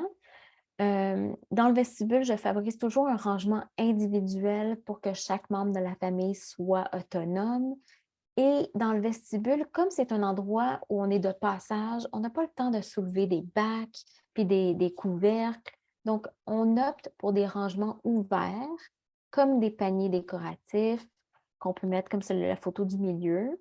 Donc, chaque membre de la famille aurait son panier avec les articles de la saison. Donc, les foulards, les mitaines, les tuques, peu importe de chaque membre de la famille. un peu comme vous voyez ici sur la photo de droite. L'autre option, c'est d'avoir une espèce d'organisateur vertical comme ça qu'on peut accrocher sur la pôle et chaque section est une section pour chaque membre de la famille. Donc, vous pourriez mettre le nom de chaque personne ici, puis on sait que chaque case appartient à telle personne. Donc, c'est une belle façon, encore une fois, pour tout le monde de se servir. C'est rapide, c'est ouvert et c'est un endroit où on bouge, donc on ne veut pas rester là trop longtemps, on ne veut pas des solutions trop compliquées. Ensuite, il faut toujours penser à qui utilise un espace. Donc, on veut mettre les articles à la hauteur des personnes. Donc, je parlais des crochets à différents niveaux. Donc, on veut tenir compte justement des enfants. Est-ce qu'on peut peut-être avoir un bac avec du rangement pour les accessoires des enfants? Comme ça, ils ont juste à ouvrir ça, s'habiller le matin, ils partent rapidement. Donc, c'est quelque chose à considérer aussi, de toujours penser à différentes hauteurs. Et finalement, ne pas sous-estimer les crochets décoratifs. Souvent, on pense quand c'est déco, c'est pas très fonctionnel, alors que dans le cas des crochets, je trouve que ça peut l'être. Donc, j'adore personnellement ceux du milieu. Là, ce sont des mini-chaises, mais qui sont des crochets. Pardon. Les mini-chaises qui sont des crochets aussi. Donc, c'est vraiment le fun dans une entrée. Vous avez les petites queues ici de petits chiens. Puis aussi les branches d'arbres, qui est une belle façon d'ajouter des crochets décoratifs dans un vestibule. Puis quand ils sont vides, c'est pas laid non plus. OK, donc on a passé à travers les 5 pièces de la maison. Maintenant, on va parler de comment est-ce qu'on peut vraiment se départir de ces objets. On a parlé de solutions de rangement, mais avant de se rendre au rangement, on a besoin de savoir pourquoi est-ce qu'on garde certains de nos objets. Donc, c'est là que Josée, là, je vais revenir un peu à ta catégorie de livres. Souvent, j'aime bien comprendre pourquoi est-ce qu'on garde un objet. Il y a un aspect très psychologique à ça. Et il y a 4 catégories de raisons pour lesquelles on peut garder un objet. Donc, premier, c'est un souvenir. Donc, cet objet-là me rappelle un souvenir très précis. Par exemple, le toutou que ma grand-mère m'a donné pour ma fête de 8 ans. C'est un souvenir très particulier, c'est pour ça que je l'ai gardé. L'autre catégorie, c'est sécurité. Je garde un livre au cas où j'en aurais besoin. Je garde mes articles de bricot au cas où mes enfants voudraient en faire dans 6 mois. C'est une façon de répondre à notre besoin de sécurité pour dire, ben, je n'aurais pas besoin d'aller en acheter, mais je le garde au cas où. Mais ça devient dangereux parce qu'on peut garder 6 sets de vaisselle de trop au cas où qu'on soit de la visite une fois par année. Ça devient un peu encombrant. Une autre raison pourquoi on garde un objet, c'est pour son statut. Donc, les œuvres d'art, tous les trucs de collection. On garde ça parce que pour nous, ça représente un statut de société. C'est une raison pourquoi on la garde. Et la dernière raison pourquoi on garde un objet, c'est une question d'identité. C'est là que souvent les livres vont venir en jeu parce que les livres font partie de nos intérêts, parfois nos valeurs, notre cheminement professionnel. Donc, ça fait partie de notre identité. C'est quelqu'un qui a passé 10 ans de sa vie à étudier la médecine, là, je ne suis pas sûre que ça va être facile pour lui de se départir de ses livres de médecine. Ça fait partie de son identité, ça fait partie de son cheminement. Il a travaillé fort, fait que c'est une des raisons pourquoi on peut garder un objet. Donc, quand on met tout ça en perspective, c'est pas nécessairement plus facile de se départir d'un objet, mais au moins, on a une raison derrière ça. Okay? Donc, ça m'amène à justement quel genre de questions on peut se poser pour nous aider à éliminer certains des objets qui seraient peut-être superflus. Donc, les 3 questions à se poser, c'est les 3 premières. C'est-à-dire, est-ce que je l'aime? Je l'aime vraiment là. Est-ce que je l'utilise fréquemment? Et est-ce que j'en ai vraiment besoin? Okay? Donc, souvent, ces 3 questions-là vont répondre à 90 % de nos articles dans la maison. Okay? Donc, si vous gardez un objet et ça ne répond pas à ces 3 questions-là, mais probablement, vous n'avez pas vraiment besoin de le garder. Là, évidemment, il y a toujours des exceptions. Puis, j'ai mis des sous-questions qu'on peut se poser. Donc, est-ce que j'ai utilisé cet objet dans les 12 derniers mois? Est-ce que je l'achèterais de nouveau aujourd'hui? Est-ce que je crains de perdre de l'argent parce que je m'en débarrasse? Est-ce que j'ai déjà un objet semblable qui remplit la même fonction? Ça, là, c'est quand on y pense, là, il y a beaucoup d'objets qui peuvent remplir plusieurs fonctions, mais on se dit, ah, ça serait le fun d'avoir ce gadget de cuisine-là parce que ça me simplifierait la vie pour peler mon orange. Mais dans le fond, on peut utiliser plein d'autres choses pour peler son orange. Donc, est-ce que c'est vraiment essentiel? Est-ce que je le garde par culpabilité? Donc, est-ce que je le garde simplement parce que c'est un cadeau que mon ami m'a donné, puis là, je me sens mal, mais finalement, mon ami vient jamais chez moi, donc, tu sais, je le garde pour rien. Donc, c'est vraiment des questions supplémentaires à se poser. Et comme je disais tantôt à Vicky, c'est qu'est-ce qui prévaut? Est-ce que c'est l'objet ou l'espace? OK? Donc, c'est un processus, se poser ces questions-là. Ce n'est pas toujours simple d'y répondre, mais c'est déjà un bon début pour savoir comment se départir de certains de ces objets. Puis, je vais vous parler d'une technique que j'utilise très souvent. C'est la technique amis, connaissances et étrangers. Essentiellement, c'est de prendre une catégorie d'objets que vous avez de la misère. Donc, prenons les livres comme José. Puis, on va les séparer en 3 grosses catégories. On va se dire, je vais mettre mes amis dans une pile. Les amis, c'est ceux qu'on aime. C'est ceux qu'on va voir souvent. C'est ceux avec qui on échange souvent. Donc, c'est nos préférés. Donc, dans les livres que tu as, José, il y en a sûrement que ce sont tes préférés. Il y en a que tu dis, je ne pourrais pas vivre sans eux. Ensuite, à l'opposé, on a les étrangers. Donc, ça, ce sont des objets comme des étrangers qu'on ne voit pas tellement souvent, qu'on ne connaît pas, qu'on n'y tient pas vraiment, qu'on a peut-être consulté une seule fois, qui sera là ou non, ça ne change pas grand-chose dans notre vie. Donc, ces 2 catégories-là sont quasiment faciles. OK? La catégorie sur laquelle il faut se concentrer le plus, ce sont les connaissances. Donc, ça, c'est ceux qui ne sont pas des amis, ne sont pas des étrangers, sont un peu dans le milieu où qu'on aime bien, qu'on a utilisé à l'occasion, qu'on ne sait pas trop si on veut se départir. C'est là qu'on va se poser des questions plus précises. Est-ce que je l'aime? Est-ce que je l'utilise? Puis est-ce que j'en ai vraiment besoin? OK? Donc, cette technique-là, je l'utilise pour presque tous mes clients qui ont de la misère à se départir de certains objets, enfants comme adultes. Les enfants comprennent très bien ce genre de concept-là aussi, des amis, des étrangers. Donc, essayez-le. Tentez le coup avec une catégorie d'objets que vous avez peut-être de la misère. Les chaussures, c'est une bonne catégorie. Les toutous.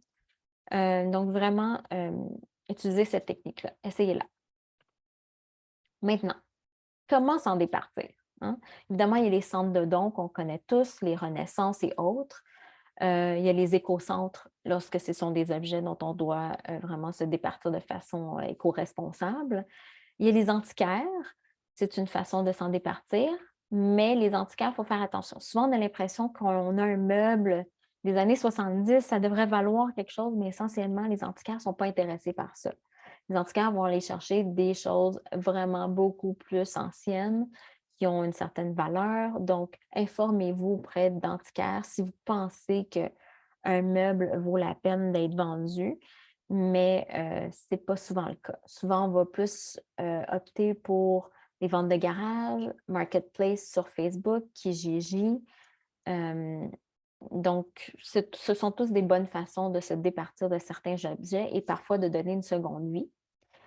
Vous avez une application. Je ne sais pas si vous la connaissez ici, c'est l'application Ça va où? Ça vous permet de savoir où vont certains de vos objets que vous voulez, entre guillemets, jeter. Donc, ça va vous dire, par exemple, c'est super facile à utiliser, là, ça va vous dire si ça va au recyclage, si ça va à la poubelle, si ça va dans un centre de dons. Par exemple, vous allez pouvoir mettre rouge à lèvres. Puis ça va vous dire, ça va être poubelle.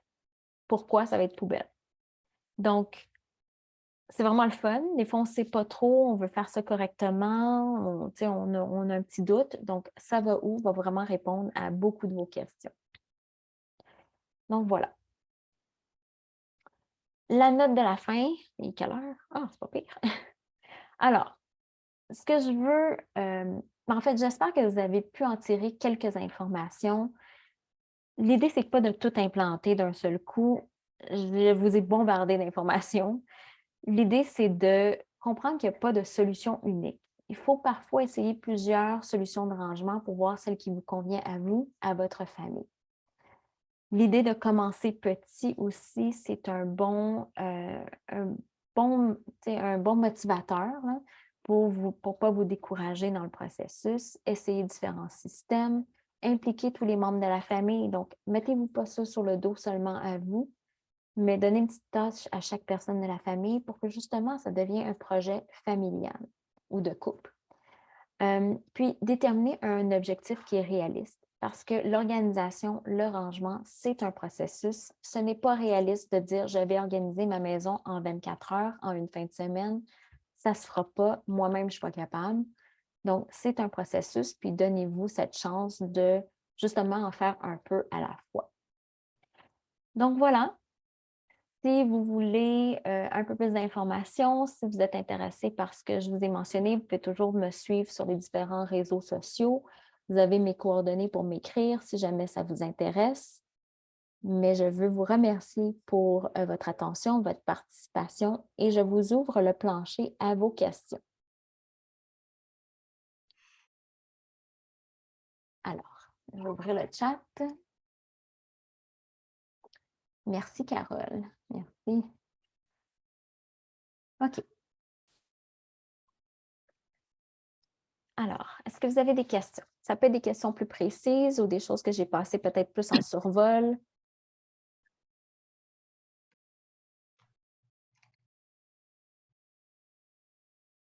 C'est vraiment clair, hein? Oui, c'était vraiment bon. Soit ça ou tout le monde a mal à la tête parce que j'ai donné trop d'informations. Non, On, non. on a écrit beaucoup de notes. Tant mieux, tant mieux. Ouais. Moi, j'ai une question. Oui, oui, J'ai Julie. une question. Comment un couple peut s'organiser, tu sais, quand il y en a un qui est hyper rangé, hein, puis l'autre l'est pas pantoute. Mhm. Ah, Hein? Comment on deal avec ça? As-tu des trucs? Alors, ça, c'est la question à $1 million. oui. En fait, c'est une autre conférence, ça, complètement. Ah. Mais en gros, OK. Fait que quand il y a différents styles d'organisation dans la maison, on doit se conformer un peu plus à ce qui est plus simple. OK? Donc, c'est-à-dire avoir des rangements ouverts et des rangements en grosses catégories. Je vais expliquer un peu. Donc, par exemple, moi, je suis une personne qui adore les choses fermées. Je ne veux rien voir. La pollution visuelle, ça me stresse, ça me rend anxieuse. Et j'aime bien quand il y a des sous-catégories, c'est-à-dire quand mon tiroir a mes petits trombones, mes clips, mes crayons de couleur, mes Sharpies, tout ça. Fait que des sous-catégories. Par contre, le reste de la famille n'est pas comme ça. Donc, on va aller pour des grosses catégories. Donc, par exemple, on va mettre juste des jouets en tête, fait que je vais parler de ça, là, mais on va aller par des grosses catégories de jouets. Donc, disons poupées. Au lieu de séparer les poupées LOL, poupées Barbie, poupées ci, poupées ça, on va mettre poupées. OK? Donc, grosse catégorie va bien fonctionner, que vous soyez hyper organisé ou moins. Et ce qu'on veut aussi, c'est avoir des rangements qui sont visuels. Donc, on veut des rangements ouverts, des rangements des fois transparents. Donc, il faut se conformer un peu à qu'est-ce qui sera plus simple pour la personne qui est moins organisée à entretenir. OK? Donc, j'ai vraiment résumé. Je ne sais pas si ça répond entièrement à ta question, mais suis-moi sur les réseaux sociaux parce que je vais sortir dans les prochains mois, des styles organisateurs où on peut se retrouver et quels seraient les types de rangements associés à ces styles organisateurs-là. Puis comment est-ce qu'on s'y prend justement pour organiser quand il y a différents styles dans une maison. D'accord, merci. De rien. Est-ce que ça va être sur YouTube qu'on peut te suivre? Comment on peut te suivre? Alors, ça va être sur Facebook, Instagram principalement. Sur YouTube, ça va plutôt être notre chaîne qui est partagée. Fait que le contenu peut varier. Je te dirais que je vais partager ce contenu-là des styles organisateurs en premier sur Facebook ou Instagram. Oui, France, tu as une question? Non, je suis en train OK. d'écrire ton adresse. Excuse-moi. Il n'y a pas de souci. Il n'y a pas de souci. Je regarde s'il y a des commentaires. J'aurais une question. Oui, Vicky.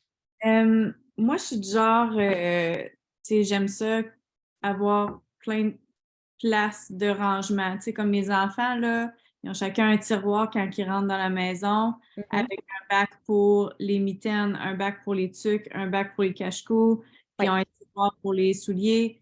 Comment on fait pour les faire respecter ça? Parce que souvent, c'est comme partout à terre, puis je me ramasse que je le crée après parce que ça fait 15 fois que je leur dis, mettons, de ramasser leurs souliers. Puis c'est, tu sais, je suis comme, tu sais, ça va où ça? Ou est-ce que tu vois qu'est-ce que je vois? Tu sais, puis là, ils ont 5 puis 7 ans, là. Mais c'est ça, genre, j'ai de la misère à les faire adhérer au programme. Oui. Puis je te dirais que c'est la même chose qu'à l'école, hein. C'est de la constance. Puis les profs y arrivent parce qu'il n'y a pas de... C'est pas eux autres qui vont ramasser, c'est les enfants qui doivent le faire. Donc, quand ils se sentent, bien, comme dans toute affaire, puis je ne suis pas spécialiste, je ne suis pas éducatrice spécialisée ou enseignante ou quoi que ce soit, là, mais je pense que lorsque on fait des choses à leur place, puis qu'on leur montre que c'est pas toujours la même façon, puis c'est pas toujours constant, c'est là qu'ils vont trouver une porte de sortie. Donc, c'est toujours dans la constance. Puis souvent, quand on les intègre dès le début, ça aide beaucoup.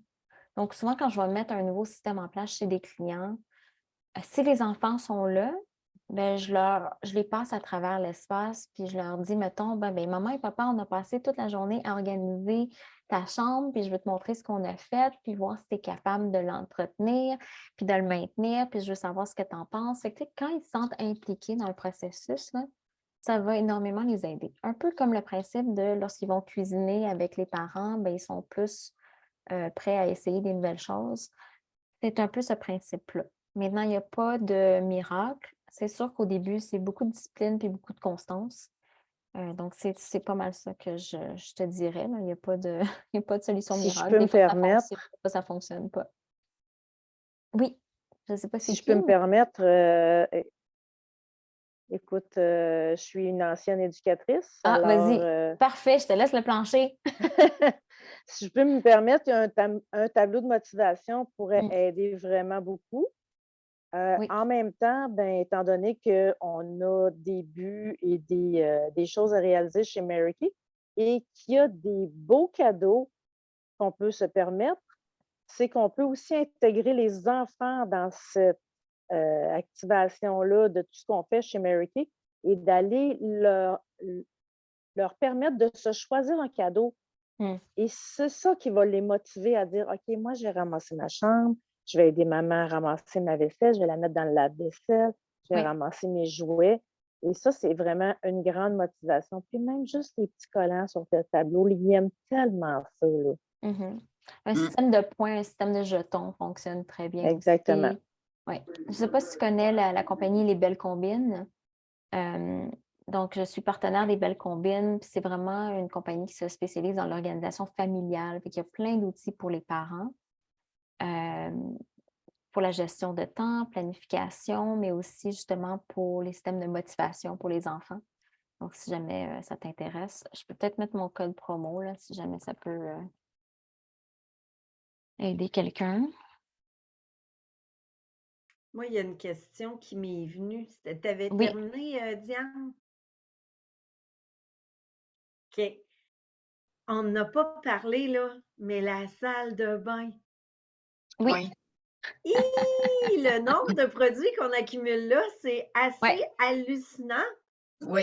Puis là, je suis je suis genre à acheter plusieurs fois le petit format parce que justement, vu que c'est pas rangé, je savais pas que je l'avais ou il y avait un spécial. En tout cas, fait que là, je suis comme, Les trop, là.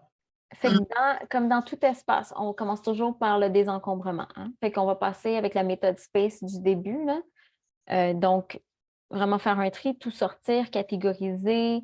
Dans chacune des catégories, on purge, on va garder seulement ce qu'on veut, on assigne une place. Donc, tout ça, là, on passe à travers tout ça. Pour l'organisation d'une salle de bain, moi, j'aime beaucoup utiliser la technique de catégoriser par partie du corps. Donc, on va voir, mettons, soin des cheveux dans un bac, soin des ongles dans un autre bac, soin de la peau, soin pour le corps dans un autre. Donc, vraiment le séparer par partie du corps, ça aide beaucoup. Bonne idée. Faites attention aussi, il y a beaucoup de dates d'expiration qu'on ne réalise pas, parfois même dans le maquillage. Là. Puis, il y a un petit, mais probablement vous connaissez ça là, en tant que représentante Mary Kay et autres. Il y a un petit pot sur les produits, au verso des produits, qui a souvent, mettons, un 6M, 12M, 24M dessus. Ça veut dire que quand vous ouvrez un produit, vous avez, mettons, 6 mois pour l'utiliser. Sinon, il faudrait s'en départir, il faudrait le jeter. Donc, souvent, de faire une rotation, un peu comme dans une pharmacie, là, on va éliminer les produits expirés plus régulièrement. Donc, ça, c'est une autre chose à considérer. Merci. De rien. Carole, tu avais une main levée. Est-ce que c'est une ancienne main ou c'est une nouvelle main? Non, c'est une ancienne main, mais je te dirais qu'elle a beaucoup rapport avec la salle de bain. Moi aussi, OK. je voulais en venir à ça parce que c'est ma prochaine Parfait. étape dans la maison. Mhm. Écoute, vite fait, mon conjoint aime certains produits naturels qu'il aime beaucoup garder sur le comptoir. Mhm. Puis moi, ben, j'ai mes pinceaux Mary Kay. Écoute, c'est encombré. J'avais pensé me fabriquer ou m'acheter quelque chose comme une tablette parce que j'ai un grand mur avec tout de l'espace, me fabriquer quelque chose, placer ça dans des paniers. Ça aurait-tu du sens? Ou tu aurais une autre suggestion? Puis j'ai tous les produits naturels qui sont médicaments, là, Mhm. avec les Tylenol, puis tout ça, quand je me suis installée, j'ai mis ça dans des petites boîtes, différents formats, mais c'est l'enfer quand tu as besoin de morceaux dans le fond. Mhm. Faut tout, puis là, c'est tout mélangé maintenant. Donc, c'est Ouais. pas un bon système. J'avais pensé me procurer, j'avais 2 idées, soit des contenants qui se ferment, qui peuvent s'empiler, Mhm. ou un contenant qui je tire des tiroirs, ce Ouais. que je suis pas sûre de ce qui est le mieux. Ça va dépendre de ton espace, ça va dépendre de l'inventaire que tu as. Fait que c'est difficile pour moi de te répondre juste comme ça. OK. Ça dépend vraiment. Mais ouais, les 2 options peuvent être bonnes. Ça dépend vraiment de comment tu veux y accéder. Tu sais, est-ce que ça a besoin d'être sur le comptoir? Est-ce que ça a besoin d'être toujours accessible? Est-ce que juste un tiroir, ça suffit? Ça pourrait peut-être être même sur un plateau tournant où tu fais juste tourner puis prendre mettons, les huiles essentielles que tu aurais besoin. Fait qu'il y a plein d'options. C'est trop particulier pour que je te dise oui ou non. OK. Mais si tu voudrais m'envoyer une photo, on pourrait échanger, voir qu'est-ce qui serait mieux. Là, ça me ferait plaisir. Ça Moi, va me j'ai faire quelque chose, plaisir. j'ai Parfait. quelque chose à partager pour dans la Oui. salle de bain.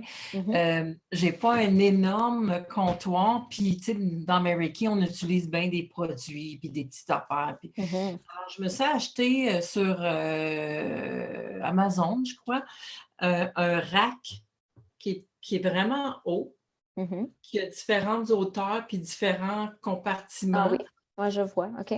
Puis sur le dessus, c'est ouvert. Il y a des petits compartiments là, qui fait le tour. Mhm. Et c'est en acrylique transparent, puis ça tourne. Ouais. Et ça, j'ai mis ça dans un coin. Puis là-dessus, ben, j'ai toutes mes cosmétiques. Sur le haut, ben, j'ai les plus petites choses, les coupe-ongles, Mhm. tweezers, etc. J'ai mes petites pots d'huile là, que j'utilise ou Mhm. gouttes pour les yeux, des choses comme ça que j'utilise souvent. C'est tout là, c'est à la portée. Ouais. Puis une fois de temps en temps, ben, je le vide, je le lave parce qu'il y a de la poussière qui s'accumule, mais je trouve ça vraiment pratique parce que tout est là et ça n'encombre plus le petit espace que j'ai. Oui, puis c'est super, surtout pour les produits utilisés fréquemment C'est ça. pour regrouper. Fait que oui, c'est une autre option aussi. Absolument. Ouais, puis dans mon premier tiroir de cabinet, là, j'ai acheté justement des petits compartiments qu'on retrouve là, au Walmart. Là, puis dedans, ben, c'est mes watts, mes tampons, mes Q-tips. Ouais. Puis sur le long, ben, là, j'ai mis d'autres affaires que j'ai séparées. Puis il y en a qui vont utiliser ce genre de plateau-là aussi. Si vous ne voulez pas avoir votre brosse à dents, pâte à dents sur le comptoir, vous avez un Exact. tiroir avec justement ces plateaux, puis chaque personne a sa pâte à dents, sa brosse à dents dans son plateau. C'est une autre façon. Ça dépend toujours de... Il y a des gens qui veulent tout à portée de main dans la salle de bain, puis il y en a qui veulent que ça soit tout caché. Donc, ça dépend de ce qui est plus fonctionnel pour vous, personnellement. Puis les fameux brush guards là, qui annoncent, je les ai commandés, je les ai mis à l'intérieur de mes armoires. C'est quand même pratique. Oui, mais je ne les ai jamais essayés, mais j'en ai vu chez des clients, puis il y en a qui adorent ça. Oui. Ouais. Ouais. Ouais. Parfait. Bon, je ne pense pas qu'il y a d'autres questions. Josée, tu vois-tu des commentaires que j'ai peut-être oubliés? Non, pas la dernière Non. fois que j'ai regardé. Code promo, les belles combines. Si jamais ça vous intéresse, là, c'est là. Vous avez un 15 sur certains produits. OK. Puis le code, c'est Mademoiselle Range-Tout. Oui, en un mot, M majuscule, R majuscule, puis T majuscule. OK. Puis vas-tu nous renvoyer la vidéo, Josée, pour qu'on le réécoute ou Oui. tout par Et écrit? mon adjointe envoie toujours le lien de réécoute, puis on va mettre avec le PDF, là. J'imagine que c'est un PDF, Elisabeth, dans le fond, ce que tu nous as C'est une partagé. présentation. Oui, c'est ça, je vais le mettre en PDF dans le fond. OK. On va Tout ce qui est écrit, puis toute la quête, là, on va voir les dessins, puis Ouais.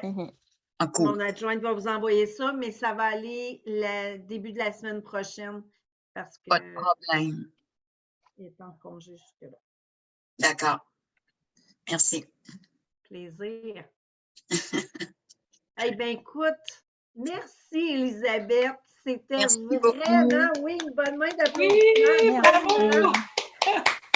Merci infiniment. C'était très concret, très pratique, des bonnes idées. Moi, j'ai allumé sur plein d'affaires. Je vais aller faire un petit peu de shopping Amazon ou Ikea ou enfin, j'ai pris plein de notes.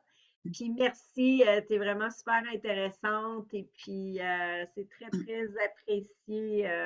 Merci. ta belle Merci de votre écoute. Merci de votre participation. Ça me fait vraiment plaisir. Puis s'il y a des choses que vous avez besoin d'avoir plus d'informations, n'hésitez pas à me contacter. Ça va me faire plaisir. Excellent. D'accord, excellent. Bonne soirée à tout le monde. Un immense merci. Bonne fin de soirée à tout le monde. Puis j'en profite pour vous dire, bien, le mois prochain, alors vous savez qu'avec vos commandes, faites le tour, celles qui ont des nouvelles associées, tout ça. Le mois prochain, on a Marc Gervais, qu'on a vraiment le privilège d'avoir. Ça va être à l'heure du dîner. Le 8 juin. C'est ça, j'allais dire. Je crois que c'est le 8 juin. Merci, Carole, c'est confirmé. Alors, donc, continuez votre beau travail et puis, ben, prenez-vous des petites sections là, hein, pour commencer à faire des petites bouchées, là, 15 à 30 minutes qu'elle nous a suggérées. Là. Alors, mais que je fasse mon plan, je sens que je vais avoir beaucoup de 15 à 30 minutes. C'est accumulatif, les commandes, hein, pour le mois? Oui. Okay. Oui, c'est toujours 225 cumulatifs. Oui, tout à fait. Oui. Parfait. OK. D'accord. Alors, bonne fin de soirée tout le monde. Merci tout le monde. Merci. Merci.